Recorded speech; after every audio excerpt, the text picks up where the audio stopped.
So, hello, Credit Alchemist. Hello, hello, hello, hello. Good to see you. It's good to hear you. It's good to be here with you. I'm excited about this episode. I know that this is, one of the. Is this the first time you've been on a live on YouTube? I'm assuming. It sure has. All right, so we're gonna walk through this together as a family. So how this works is just be yourself. That's it. Awesome. So first of all, I want to introduce everybody. This is Christina. Christina, you want to just give a quick intro to yourself? And for folks who are on Instagram, click on the link in my bio. Go to the YouTube. We're on here. Go ahead, Christina. Good evening, everyone. My name is Christina Evans, also known as the Credit Alchemist. I am a credit repair specialist, credit restoration specialist, in addition to a realtor here in the South Florida market. My main goal, as far as my business is concerned, in my life and my ministry, is to help usher, especially my community, into homeownership. Amen. And what got you involved in that? Pretty much becoming my first customer. I started off as I've always had an entrepreneur spirit. And when I was in college, I went to Florida A&M University. I was one of the girls that pretty much loved and obsessed with hair. I got tired of convincing my parents every month or every other month or so to spend $900 for me to get raw virgin Indian hair. Being an econ major and in finance, I know every product has a beginning price. Right. So at that point, for me, I'm like, okay, I got to find a source. I was going back and forth to Atlanta to this company well known as Sunny's to purchase my hair. And pretty much I was like, I'm putting a stop to that. Everything has a beginning price. I got to figure it out. Right. So I ended up doing my research. My best friend and I, at the time, we researched, and we found suppliers in India by way of the Indian trade market. We were like, bingo, let's go ahead and start purchasing this stuff, wearing this hair, and pretty much, it was for us to use. Everyone on campus, wherever we went, what type of hair is that? What type of hair is that? We're just like, okay, at this point, we need to start selling it. So we took it back and forth to Atlanta, from Tallahassee to Atlanta, and, started gaining notoriety in that field. And we decided to go into it full force. This was 2007. Fast forward to 2009, I moved to South Florida, actually 2009, 2010. You know, breaking out into the hair industry. I went to hair school while I was in Tallahassee, and bringing my talents down to South Florida, bigger market. Let's see what I can do with it. I wasn't the most fiscally responsible person.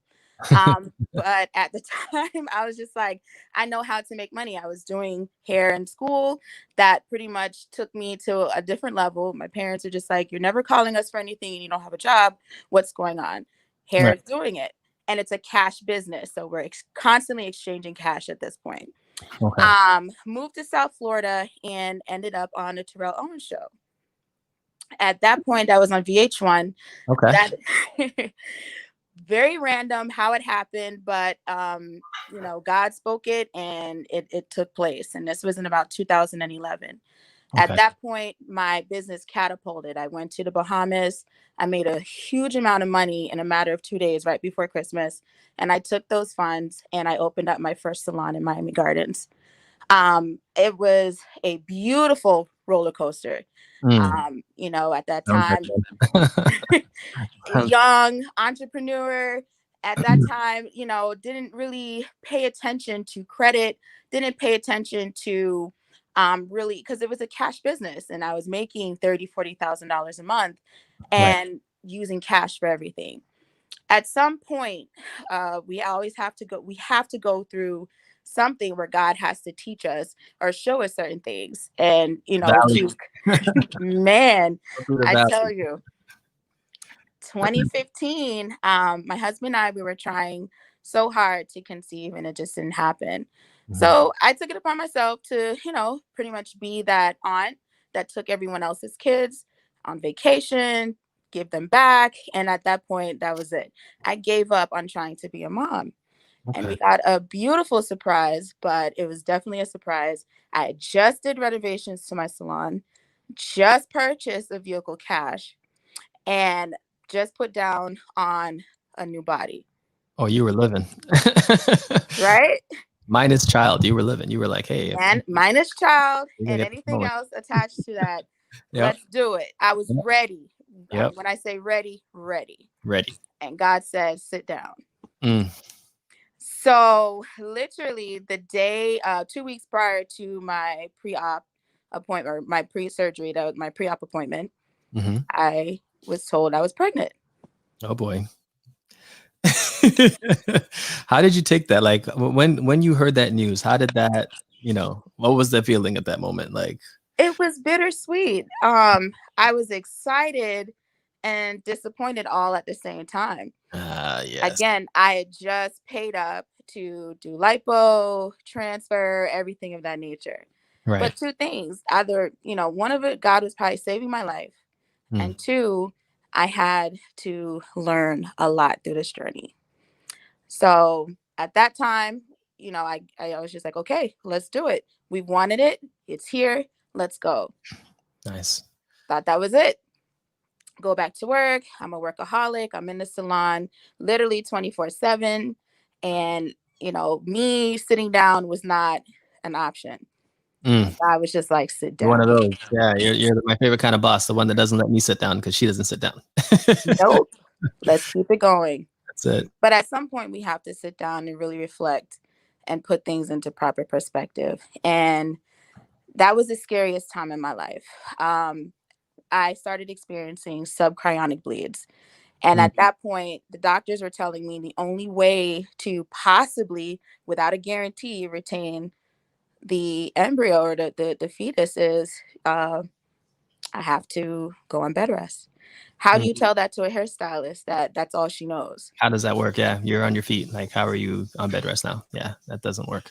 I have a salon to run. I just did renovations. I Mhm. just invested in a lot of inventory. What what do you mean? I never trained anyone to stand in the interim when, if I were to be out. Right. Everything was on me. Right. I'm the owner, the epitome of an owner operator. Right. And at that point, it became a very dark period because I didn't know what, day to day, having no idea, are we going to be able to, keep this blessing? What's going Mhm. to happen? Am I going to be okay? And then, of course, is my business going to be okay? Right. And at times I would pop into the salon. And the last time I did that, I snuck out of the house, went to the salon, and my parents are from Jamaica. So there's a saying, I literally had to stand there, hold my belly and ball, Ah. because it was like, what did you do? My Yeah. salon was in a complete uproar. Oh no. Nothing as far as the standard that I live by, the cleanliness, the clients happiness, that nothing was in place. My salon was in a complete uproar. Hormonal, That is. angry, disappointed, betrayed. I kicked everybody out, not thinking, if I kick everybody out, where's the money going to come from? No more booth rent, no more hair sales. Mm. The dilemma. Okay. Had a huge hissy fit, kicked everyone out, and that literally cut off my income. Oh wow. I was forced to figure it out. I have these mounting bills, the cash flow, the savings, nothing was there. Again, I was not the most fiscally responsible person, nor did I live to pay attention to my credit at the time. Mhm. And for me, when I was in college, I was that kid and was no longer on my parents' insurance. I went to the emergency room for everything. So I Right. literally had 40 pages of medical bills stemming from Tallahassee, between Tallahassee Regional and TMH. Wow. That's a Anyone that is from or lived in Tallahassee, they know those two hospitals. right. And at that point, I was forced to pretty much put piece together everything. And I started working on my credit, understanding that, okay, credit is going to be the thing that's going to save my life. And Right. that's what saved my life. That's what saved my financial life. That's what saved my life as an entrepreneur, Mm. moving forward in other endeavors, literally digging myself and my husband out of the muck that we were in. Oh, wow. And my best friend and I, we put our heads together. We figured out different ways to remove the items on our credit. We went to countless seminars. We went to countless mentors. We tried different credit repair companies, the whole nine. And we pretty much figured out and cracked the code ourselves and cleared our entire credit profiles in a year, In a year, 12 months. 12 months. Great It from took start to finish. time. Okay. That's It amazing. took, say that again. That is amazing. 12 It months to took repair all that. time, a lot of paperwork, a lot of frustration, Hmm. but we figured out what works and what triggers the credit bureaus to make the changes that we need. We studied extensively the Fair Credit Reporting Act and how to apply it. We understood, what it meant when we were disputing at the bureau level, and we had to learn what it meant to dispute at the creditor level. We took that knowledge, cleared our credit, and then we opened it up to our friends and families because it pretty much opened a doorway for us to make something out of nothing. Hmm. Say that again. And that's one of the things that when I think about your credit, like when I was in college, no one talked to me about credit. Who was talking to us about credit? They talked to us about that stupid Capital One $300 credit card that we were At all Bank of approved for America. because, you're a student with no credit history. And then you would rack that thing up because you're broke, you're a college student. And then you'd have credit card debt that you can't really pay because you don't know to pay it because you don't care to pay it. And it becomes a bad debt on your credit report that you don't even know is there. Then it lapses, it goes into judgment, and all of a sudden you have a bill collector or a call center calling you about this $300 credit card that's ruining your credit score. Like that's all we knew back That's in it.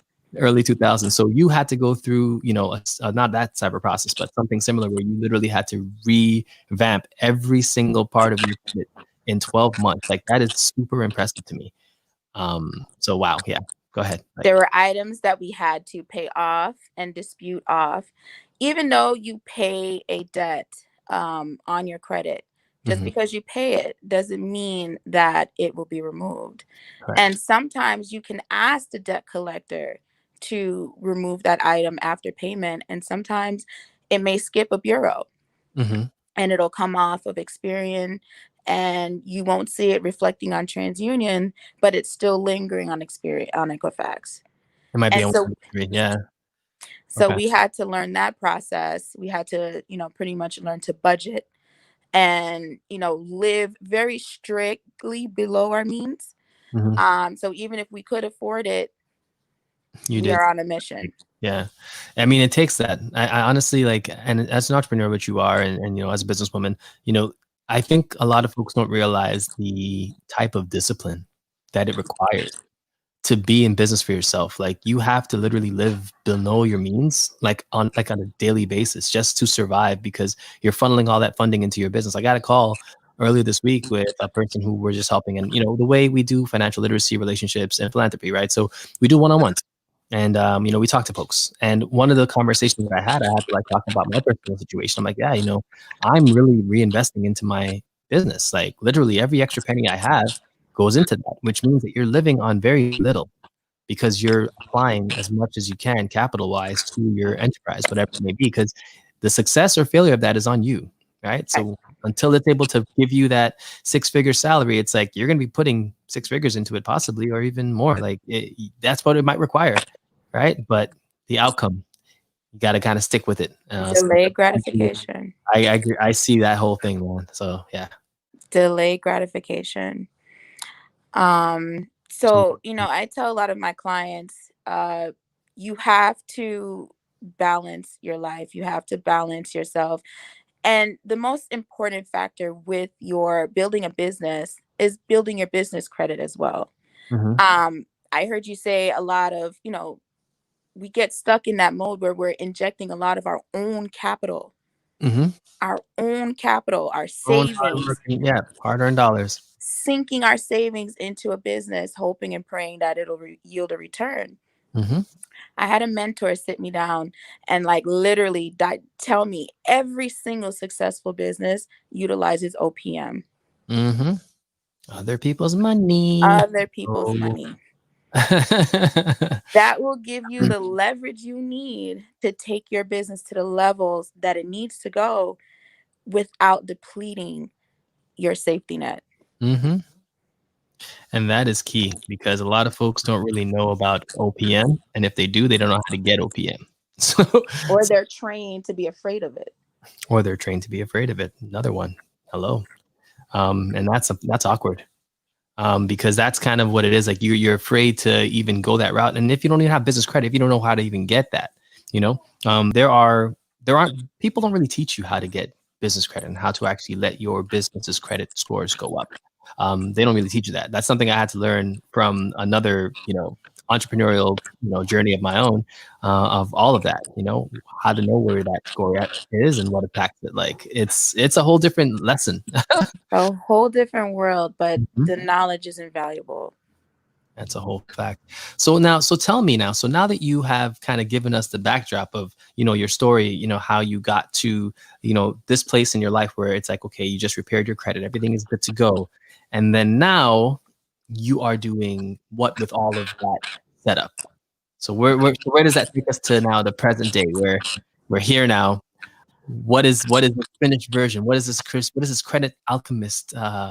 What is this all about now that we've gotten the backdrop?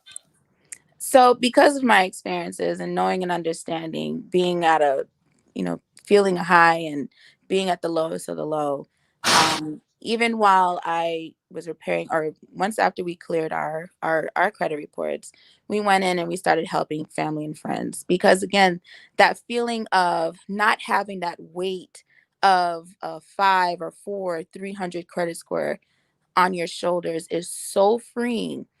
It's just like you feel like you have a new lease on life and a huge confidence builder. And we wanted a lot, if not everyone, to be able to experience that same level of freedom. It literally took me from one point in my life to the lowest point of my life to, a very stable point now. And we wanted pretty much to be able to help others get to that point. So the Credit Alchemy came into play at about 2015. We decided to incorporate a credit repair company and help clients be able to experience this financial freedom. Mhm. So initially, we started doing free credit repair, referrals, testimonies. They go a long way. And at this point, we're just like, people need this. Our community needs this. We have been programmed to be afraid of credit. We have been programmed to not take our resources seriously or hold on and not invest it wisely. And that needs to change. And so we decided to pretty much start this company and help clients into homeownership and building their businesses. So I became a realtor. During the process, there is a huge void in real estate, as what I've seen with agents, where they will have a client that comes to them and they want to purchase a home, Right. and they do not have their pre-qualification. Yeah. Why do they not have a pre-qualification? Their credit is not in good shape. So what do they do? Hey, go find somebody who could fix your credit and come back to me when that's done. When that's done, yep. Send you on the goose chase. And then you're going to someone trying to get their credit repaired and nothing's happening. You're Right. paying monthly fees and nothing is changing at this point. And believe it or not, we are taught in the credit repair business, the more subscriptions you have, the closer you'll become a millionaire.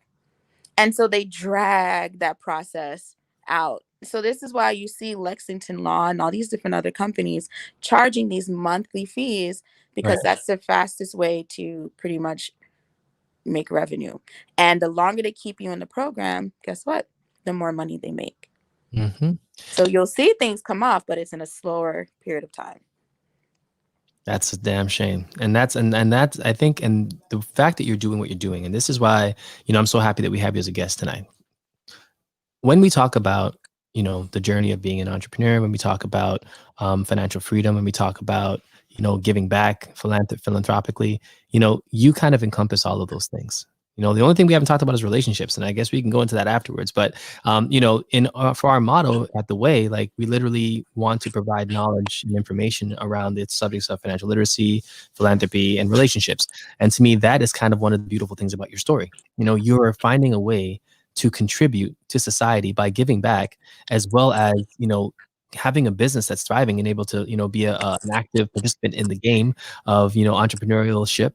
And then with all of that, now you're on our podcast giving away some of the gems as to how you got here. And I think that that's going to be the full circle. I feel like people like you, your story needs to be told, and folks need to follow you. We're going to add all of her stuff on the link beneath this, so you guys can always take a look, and definitely add her on Instagram.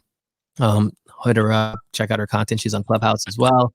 Christina's doing it everywhere. So definitely we want to just promote and spotlight you, because folks like you are what makes this country great. Like, literally, folks who are taking their idea of what they think is profitable, beneficial to society, and turning it into something real, tangible, that changes people's lives. Like, if your credit score goes from 500 to 750, that's going to change your life. And you if know what that will do?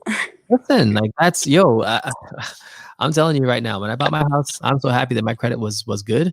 And it's like, dang, like, if I didn't know what I knew, I wouldn't be there. So no one taught me what I knew. I had to teach myself, and that's the journey that a lot of folks have. And usually your credit score is garbage. Like, mine was trash. After I left college, my credit score was trash. Period.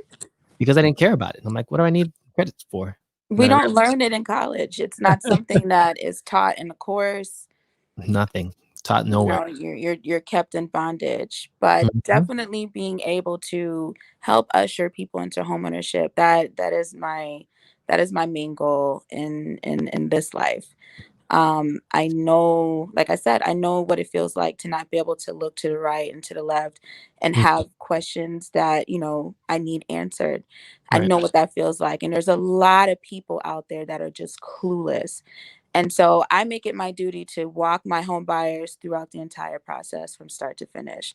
Right. I'm going over your credit report.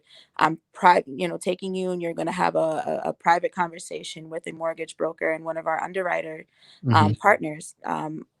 With Credit Alchemy, we do have a sector called Lending Alchemy with our mortgage partners. And so you pretty much get a firsthand what your credit is going to look like. And it's a very targeted approach to your credit repair process to get you to the closing table. Nice. All right. Well, I mean, that's pretty amazing. So I remember when we spoke earlier, and I know that you probably remember this. I had mentioned a website that may or may not have had all of your whole life on there. Lord. So for folks who are part of the Way, you guys already know that we had talked about a website that may potentially have your previous address, your next of kin, your date Next of of birth, basically, your kin, and all the rest of it. And we actually had Christina check herself out on that website, and the Credit Alchemy was found. What did you think when you saw all that information about yourself? Like, how did it make you feel knowing that there was this one little loophole for any stalkers that may or may not want to be in your life at this point? You just feel exposed. Right. I had people connected to me that have been so far removed from me. Like my ex-boyfriend. I'm like, how did you get into this? Why are you here, sir? Why are you on my stuff? Addresses, addresses of family members. I was like, this is a bit much. So definitely data breach is a huge problem in credit repair. And you see a lot of that on a client's file. Like, literally, it's not theirs because someone utilized that information to pretty much take your credit to the next level of destruction. And that, to me, is one of the things where, it's important that as we build this community up, that we all share what we know, because you never know what can impact, your credit history or just your ability to have a data breach. You don't want to do all this work and then have somebody steal all your stuff or sell your information to somebody else. Like, it was to the point where, like, they even have like your year of birth, they have your your gender, whatever, and then all you have to do is find the day. Like just find the day, and it's a wrap. They have your date of birth right on there. So That's it. crazy. All right. So I want to ask you a question about finance. So Yes. as part of what we're going to talk about today, like we always try to, have conversations around finance and make them very normal, commonplace. Because one of the things that I've realized on this journey is that, just because someone does well and is successful doesn't mean that they actually have firsthand access to financial things. So I want to ask you a question about stock investment. So my question for you is, when you think about investing in stocks, what's the first thing that comes to mind? The New York Stock Exchange, NASDAQ, Forex.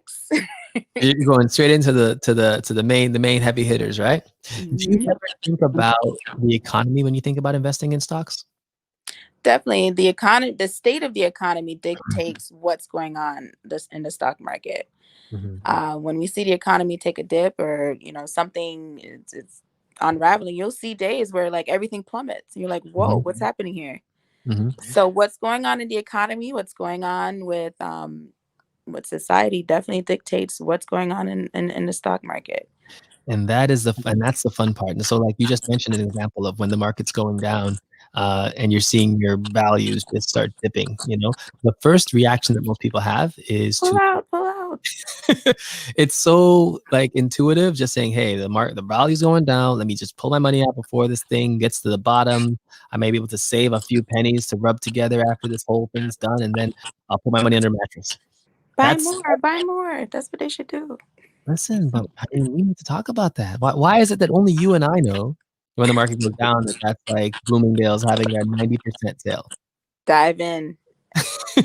How many Because what goes down has at some point has to come back up. Right. How many things would you buy if you knew that, a stock like, let's say, Facebook or something. Let's say Facebook. If a stock like Facebook drops by 50% and it's Facebook, people aren't really leaving Facebook, even though they're taking all of our rights and our freedoms and selling our information to third parties. Everyone likes Facebook. It's going to be pretty difficult for you to remove that from your life because it's a way for you to connect with your family. Everyone does their own things with it. So it's going to still have representation, right? Mhm.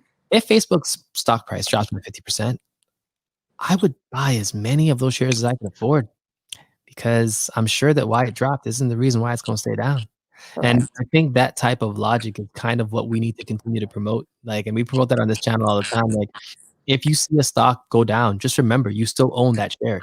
And Correct. it's the value of the stock is not so much as important as how many shares of it you own. Because if you only own one share of Tesla stock and it's at $600, you have $600. But if you own 100 shares of Tesla stock, Mhm. now you're very rich. Correct. And those shares weren't always $600. I remember those shares were selling at $30, $40, $50. Tesla share stocks, right? Tesla shares. We're selling at that. How many of you bought 100 of them when you could afford it? So one of the things that we're doing here is we're talking to people about small cap and middle cap stocks, which are stocks that have lower than 10 billion in actual Yes. market cap. The reason why is because a lot of these big players now started as a small cap, started as a mid cap. Every single company that you know started there.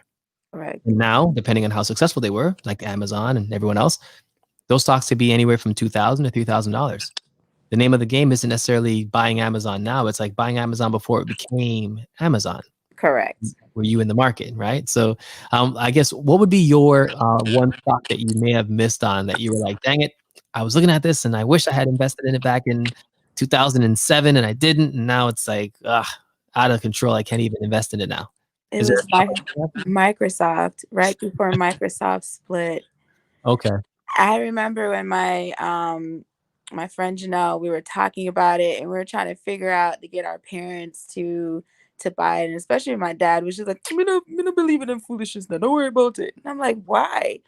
Dad, let me get some money so I can buy the stock. It's Yeah. getting ready to split. And Mhm. at that time, like I regretted not getting in right before Microsoft split. Ooh, that Microsoft split. Yeah, that I can see why that might make you feel away. I think for me, there was actually I have so many. There's too many of them actually to name, but I Mhm. would say Amazon would be mine. That was gonna be my second. Yeah, because I didn't I wasn't thinking like an economist. 15 years ago. I wasn't. And 10 years ago, definitely started to, but didn't really take it seriously. And that's kind of when it'd be a good time to buy Amazon 10 years ago. That's when you should have done it. And I saw it, but I didn't think we would move that quickly into digital, shopping online, seller to buyer, eBay style, just on steroids. Like I didn't think that was going to happen that quickly. And by the time I figured out that it was, I wasn't in a capital position to take advantage of it.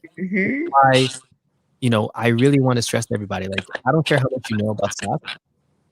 If you're not in a position to buy them, it doesn't matter. It doesn't matter what you know, because you cannot apply it if you don't have capital to apply it to.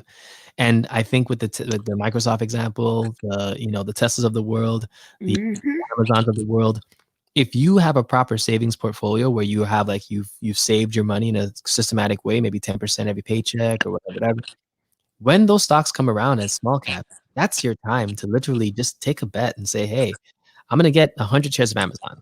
It's $30. Okay, cool. I'll spend $3,000. That's it, right?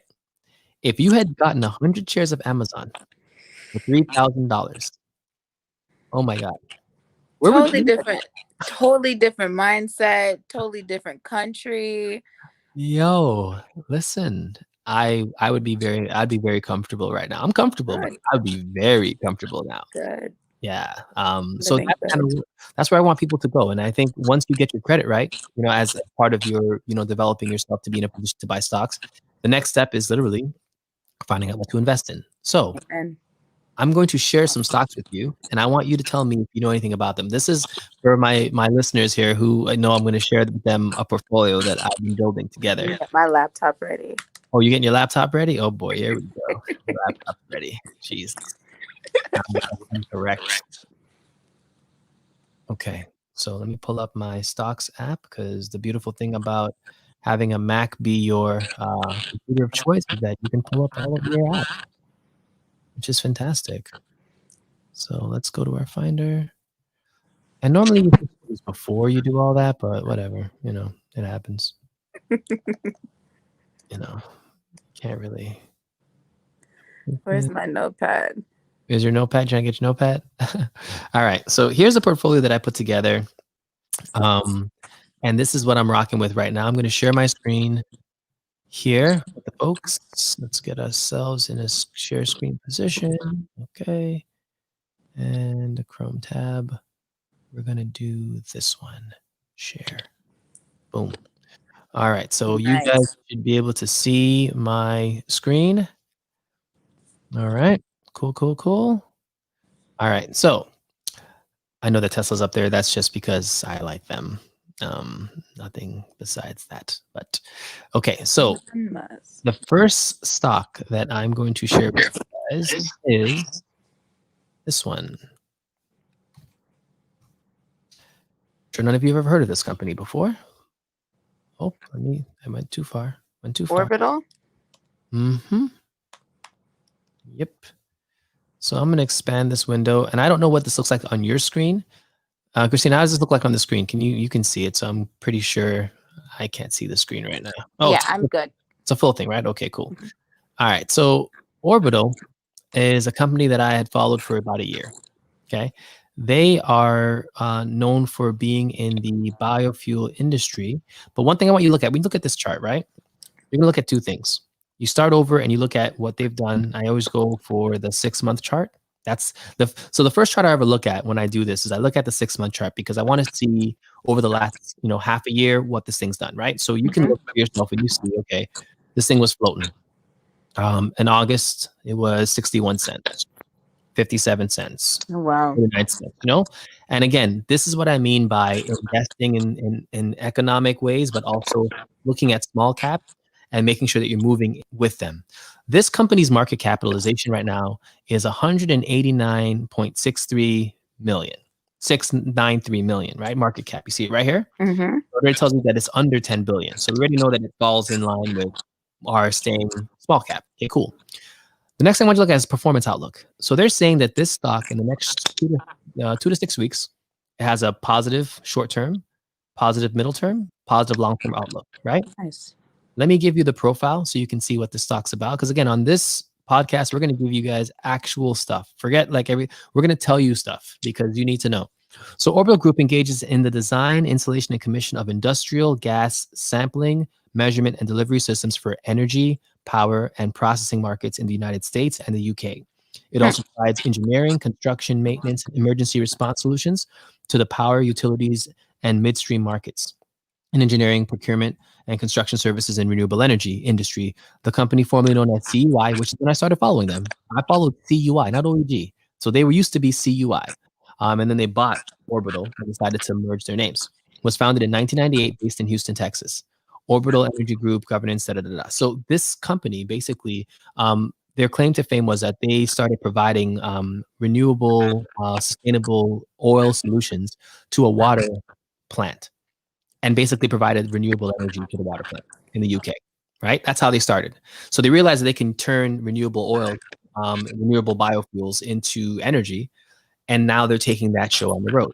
So a company like this is one that in the Joe Biden-Harris administration is going to see a lot of credits, is going to see a lot of money going their way, and renewable energy is a big deal.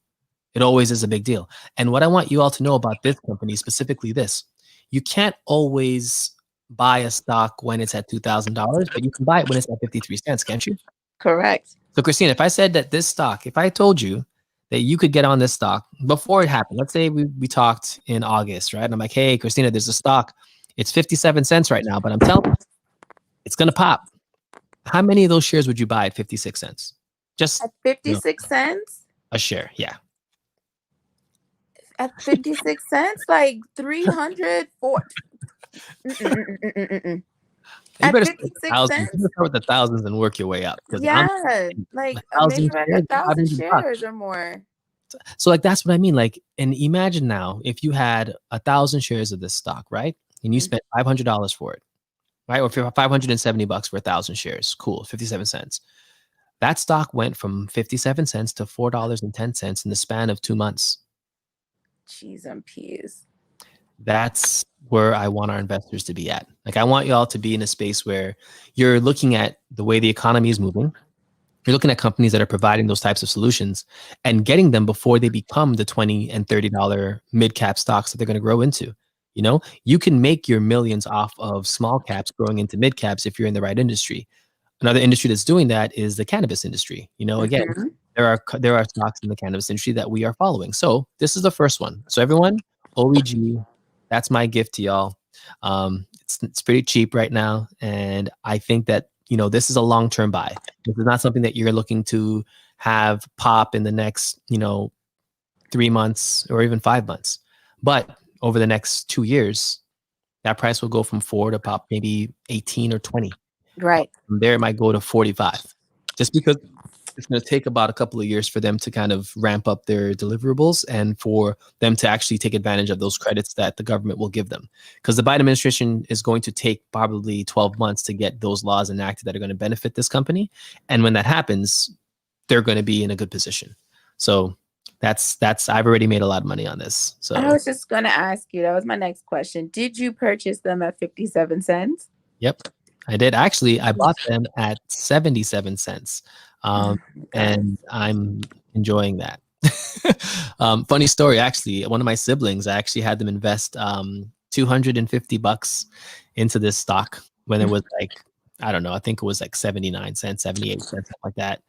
And she's got a G off of it, just off the strength that it's quadrupled. Like, it's, you know, so that's kind of what, you know, we want for our investors that are coming on. Like, I want you all to look at companies like OEG and see, okay, where is this going? What industry is it in?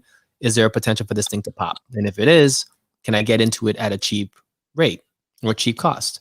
And again, it's all about owning shares. Like, the wealthiest people that you know in the stock market own a lot of shares of the stocks that they have. And if you were an OEG at 56 cents, guess what? I if I had it my way, I would have kept at least 4,000 shares of OEG. Just 4,000 shares, you know, no big deal. This just cost me $2,000 for it, whatever. Like, I would have kept that and just ride that right now. But I didn't do that because at the time I was invested in another company, which I will show you now. So that's stock two. And you're gonna see a you know, a trend here. Remember, it was 6 months back, right? So go back 6 months. All right. So this company is called JMIA. And for all those who know about JMIA, anyone that I talk to knows about the stock. I always talk about it because what I missed on Amazon, I won't miss here. They're the African Amazon, essentially. That's a simple way of putting it. The only difference is that they're offering a different form of currency transfer called JMIA Pay. It's very similar to Apple Pay, and that's becoming a bigger part of their business model.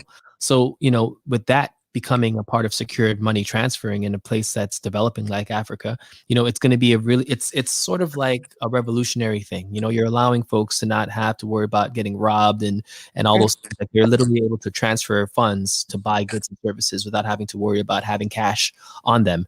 And I do believe that these developing countries, especially the ones in Africa, are going to be the next frontier, to be honest, because they're going to be a population that's going to be advancing into technology and using cell phones to buy and purchase goods and services, which is going to improve their economy because they don't need the actual infrastructure of pole lines and those types of things. They're literally skipping landlines, going straight from nothing to cell phone usage, which JMIA works well with. So if you want to look at their chart, and again, 6 months ago, the stock price was $9, $8. Now it's 43. You're seeing a trend, right? You're seeing a trend. Most certainly. And the trend is that if you understand a small cap, and now look at JMIA right now, market cap is 3.889 billion. So they're still considered a small cap, but they're pushing the small cap boundary to almost being a mid cap, which again, I want you all in these things before they get big. Like that's the point. Get in before it gets big, because by the time it gets big, you're already, you're not going to get the same level of growth that you could have gotten in this stock. Now, I'll tell you when I invested in this stock. So I told you to go out 6 months. I'm going to go out a year. And there was a time that I invested, and it was right after the pandemic.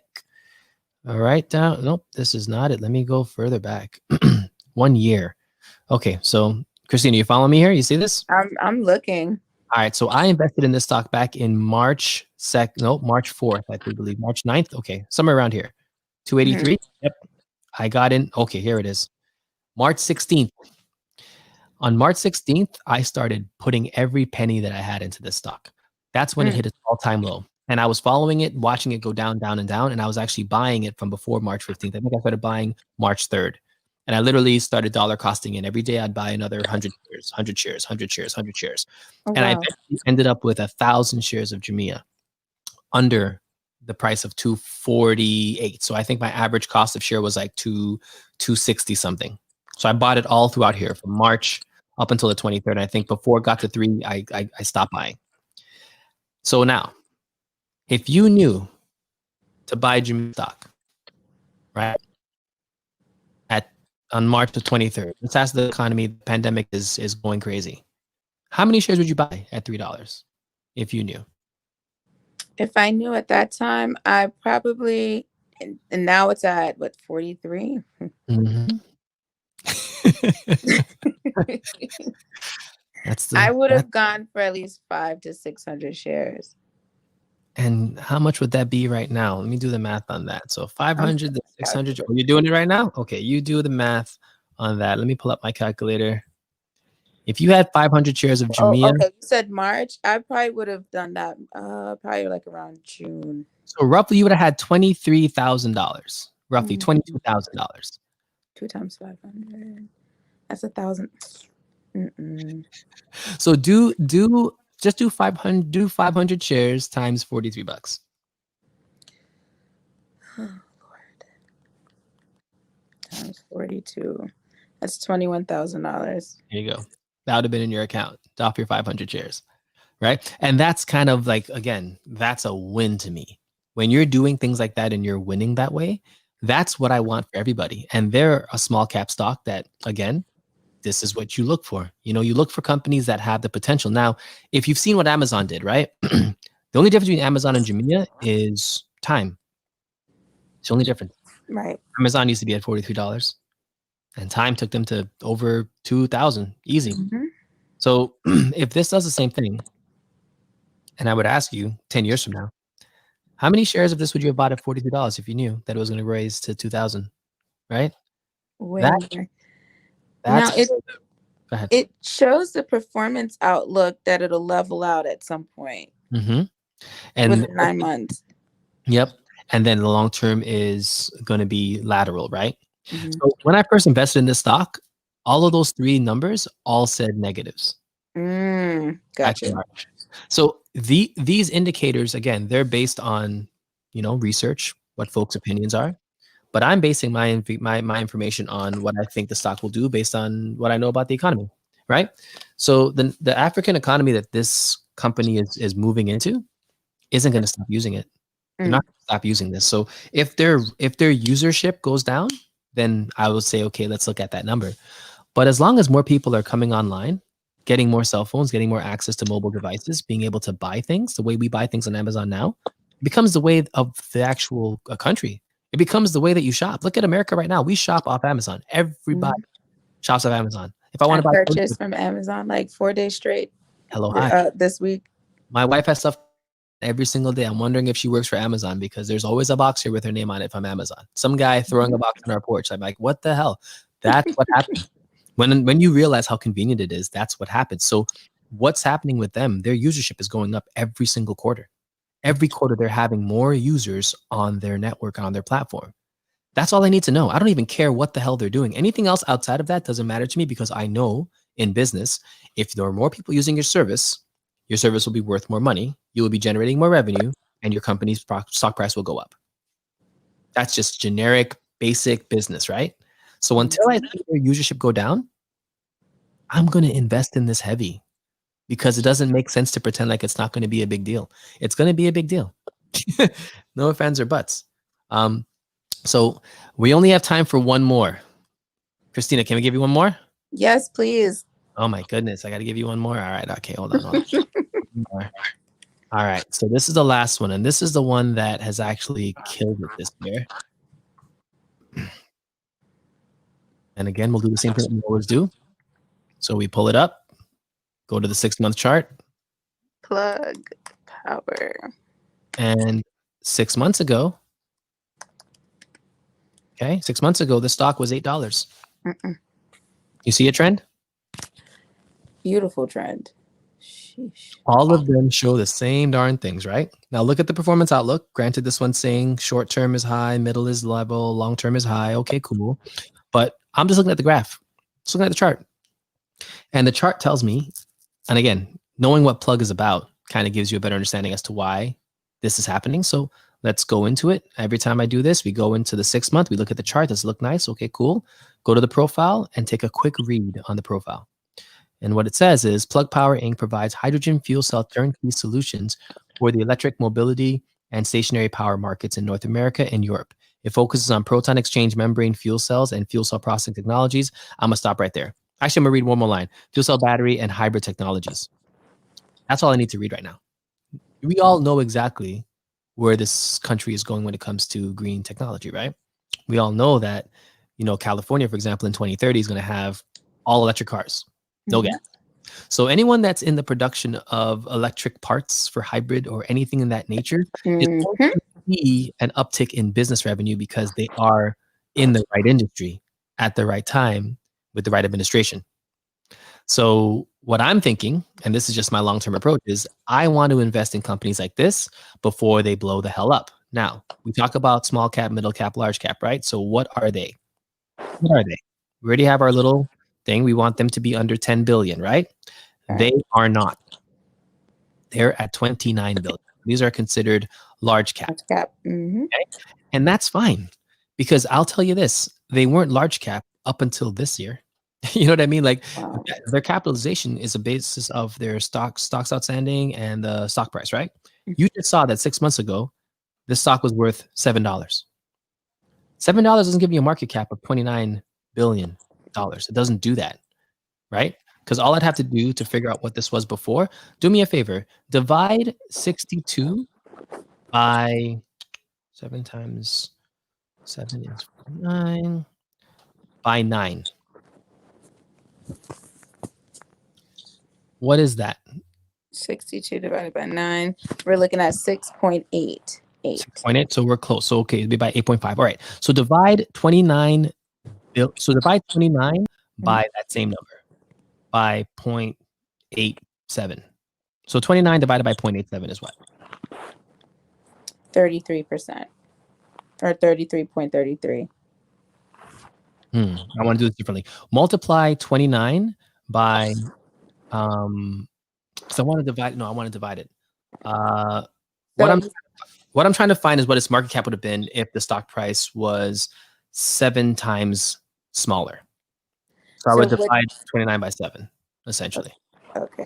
Yeah. So it should give me how many times 7 would go into 29, which would be probably 4. 29 equals about 4.14, correct? Yeah, so that was its market cap. Back 6 months ago, its market cap was $4 billion. Like, wow, is an indicator of the amount of shares outstanding with the actual stock price, the current stock price. That's the market cap. So all you have to do to find what the market cap was look at how much percentage has it gone up by, or what number of times has it gone up by. So from back then, it was only $8. Right now it's 62. Figure out what that ratio is, and then apply that to the market cap, and you'll figure out what the market cap is. So this went from a small cap to a large cap in 6 months. In 6 months. That is why we need to talk stocks. That is why we need to know more about this. That is why we need to continue to educate folks on the importance of getting into small caps and middle caps before they turn into large caps. All you need is one. Of the 3 stocks I just showed you, over the last 6 months or 12 months, you could have made over, 1,000% profit if you invested properly. Or 100% profit. I'm sorry, not 1,000. 100% profit. Easy. And I tell you, we suffer because of lack of knowledge.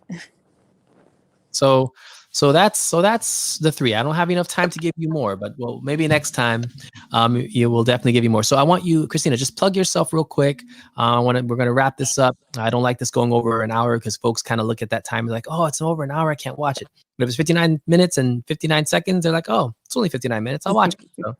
So, just kind of plug yourself a little bit where we can find you, and what you want the folks to know, like as a wrap up of, you. Well, you definitely could find me on Instagram as the Credit Alchemist. Also, my business page is the Credit Alchemy page on Instagram. My website is www.mycreditalchemy.com. Again, about me, I love helping my clients. It brings joy and definitely satisfaction knowing that a credit situation that was extremely daunting, seemed impossible, we're able to put together a game plan and walk you through that process. Credit repair is not quick. It's not a quick fix. It is a change of lifestyle. It is a change of the way you do things, the way you think about credit, the way you utilize credit, and stop allowing credit to work against you. And you actually learn the game on how to allow credit to pretty much be able to leverage whatever it is that you need. Credit is leverage. Learn it, respect it, and grow from it. And that's it. Folks, definitely follow every handle that we just gave you. If you want to relook at this video and kind of learn a little bit more about what Christina does, the Credit Alchemist, please take a review, tell your friends about her. We're going to be transitioning over to Clubhouse by 9:30. So Christina will be with us there as well. So folks, thank you so much for joining me and Christina on our Wealth Wednesday. Hopefully you got some gems out of the conversation as well as out of the analysis, because that's what we want to do. Provide knowledge, information on everything, from relationships to credit to stocks to philanthropy. We do it all over here. So thank you everybody for joining us. We're going to end the broadcast now, but please join us on Clubhouse at 9:30 if you're around. And if not, we'll see you next Wednesday with more content. All right. So folks, take care. And again, remember, love everybody. Keep your mind on wealthy things and just stay safe out there. Okay. Be blessed, y'all. Nice. Nice for having you, man. Appreciate you. And thank you for having me. It was a pleasure. I'll see you a little bit later. We're not done with you yet. We got more stuff to do. Alrighty. All right. Take care. Good night. All right, folks. We'll catch you guys on Clubhouse. Adios.